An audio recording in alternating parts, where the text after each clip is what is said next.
लोक जनशक्ति पार्टी रामविलास के अध्यक्ष चिराग पासवान 2014 में जमुई से सांसद बनते हैं। उस समय रामविलास पासवान का साथ था। 19 में चिराग पासवान जमुई से पुनः सांसद बनते हैं। रामविलास पासवान का साथ था।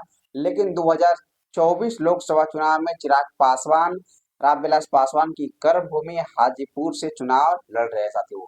कहीं न कहीं वहां का मतदान भी हो गया है, वोटिंग भी हो गया है। इसके बाद चिराग पासवान के लेकर जो खबरें आ रही है, चिराग पासवान के कार्यकर्ताओं के लिए, समर्थकों के लिए कहीं न कहीं ये चिंताजनक की बातें हैं साथियों।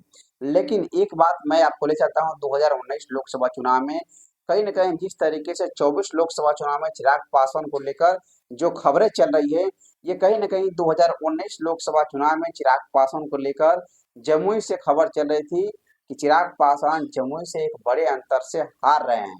लेकिन चिराग पासवान का जो जब निर्णय आया, चिराग पासवान 2014 के बदौलत 19 में एक बड़े अंतर से जमुई से जीत कर किए थे। लेकिन कहीं न कहीं 2024 लोकसभा चुनाव में जिस तरीके से जो खबरें लगाई जा रही थी कि 19 में रामविलास पासवान का साथ था, उनका चिराग पासवान को बचा लिए। लेकिन 2024 में कौन बचाएगा चिराग पासवान को? कहीं न कहीं चिराग पासवान ने बयान भी दिए थे कि चिराग पासवान के साथ रामविलास पासवान का आशीर्वाद है, वही हमको साथ देगा, वही हमको जिताएगा चुनाव।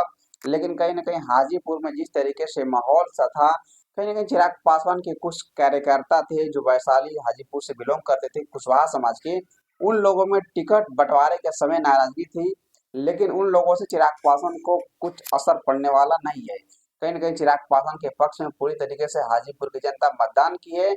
और बता दें कि चिराग पासवान हाजीपुर से एक बड़ी जीत दर्ज करने की ओर अग्रसर हो गए साथियों, एक बड़ी जीत दर्ज करने की ओर बढ़ गए हैं। इससे कहीं न कहीं चिराग पासवान एक बड़ा संकेत भी देने वाले हैं।